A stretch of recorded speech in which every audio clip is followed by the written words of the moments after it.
Big boss ഹൗസിൽ മുന്നും പിന്നും നോക്കാതെ ഗെയിം കളിച്ച മത്സരാർത്ഥി അതായിരുന്നു Jasmine Jaffar. Bigg Boss Malayalam season 6-ൽ 1-ാം ദിവസം മുതൽ 100-ാം ദിവസം വരെയും അതുപോലെ ബിഗ് ബോസ് മലയാളം സീസൺ 6 കഴിഞ്ഞ് മാസങ്ങളായിട്ടും കേട്ടുകൊണ്ടിരിക്കുന്ന പേരാണ് ജാസ്മിൻ. ബിഗ് ബോസ് ഹൗസിൽ കൺസിസ്റ്റൻസ് ആയി ഗെയിം കളിച്ച ഒരേയൊരു മത്സരാർത്ഥി.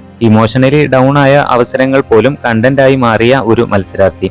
പ്രേക്ഷകരുടെ ഇഷ്ടവും ഇഷ്ടക്കേടും വെറുപ്പുമൊക്കെ ഒരുപോലെ നേടിയ ഒരു മത്സരാർത്ഥി കൂടിയാണ് ജാസ്മിൻ ജാഫർ.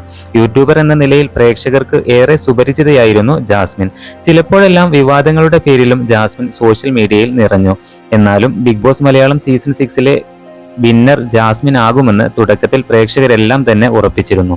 ഗബ്രിയുമായുള്ള റിലേഷൻഷിപ്പാണ് ജാസ്മിനെ തളർത്തിയതെന്ന് ഒരുപാട് പേർ വിമർശിച്ചുകൊണ്ടിരുന്നു. എന്നിരുന്നാലും ബിഗ് ബോസ് മലയാളം ചരിത്രത്തിൽ ഇത്രയധികം കണ്ടന്റ് ഉണ്ടാക്കി കൊടുത്ത വേറൊരു മത്സരാർത്ഥി ഇല്ല എന്നുള്ളതാണ് സത്യം. സെക്കൻഡ് റണ്ണറപ്പ് ആയിട്ടാണ് ജാസ്മിൻ ജാഫർ ബിഗ് ബോസിൽ നിന്നും പുറത്തിറങ്ങുന്നത്.